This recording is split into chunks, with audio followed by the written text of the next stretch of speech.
काजल के मुस्कान नीक लगता सैया के उनके कि का बताई। हाँ देखा बहनी का देखा सूरज भाई की ओरी से माता रानी के जागरण में या गाने पे खुश होके अच्छा 100 रुपया का आशीर्वाद आइल बा भैया के बाबा प्रणाम नमस्कार। एक चीज का हमके कमी लौकता जानता रहा हो ये भैया उहे आशीर्वादवा की कमी लौकता। आशीर्वाद नहीं मिल रहा है भाई हम लोगों को आप लोगों का कैसे काम चलेगा। आशीर्वाद आप लोग देते रहिए हम लोगों का मनोबल मत तोड़िए। तो कैसे कहले भैया सुनिए हर चीज एक ही चीज से आशीर्वाद नहीं मिलता। हम चाहते हैं कि किसी भी कारण आशीर्वाद नहीं मिल पा रहा है तो हम चाहते हैं कि माताओं और बहनों का तालियों से हमको दें वो आशीर्वाद दें।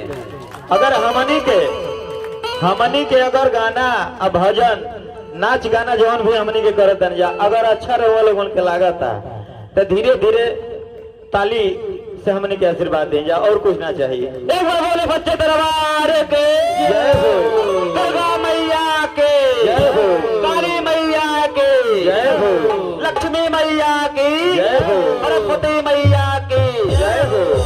और का कहले भैया कैसे भैया अरे मालिया से ले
एक मिनट कैसे कहे के बा जाना तरो कैसे अरे टुन टुन आशीष गईले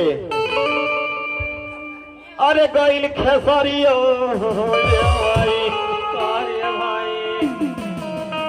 अरे चुनरिया ले ले आई ए राजा बोला अरे टुन टुन आशीष गईले गईल खेसरिया चुनरिया ले ले आई आरा से सैया चुनरिया ले ले आई सैया चुनरिया ले ले आई चुनरिया ले ले आई आरा से सैया चुनरिया ले ले आई आरा से सैया चुनरिया ले ले आई आरा से सैया चुनरिया ले ले आई आरा से सैया चुनरिया ले ले आई आरा से सैया चुनरिया ले ले आई। साचे दरबार की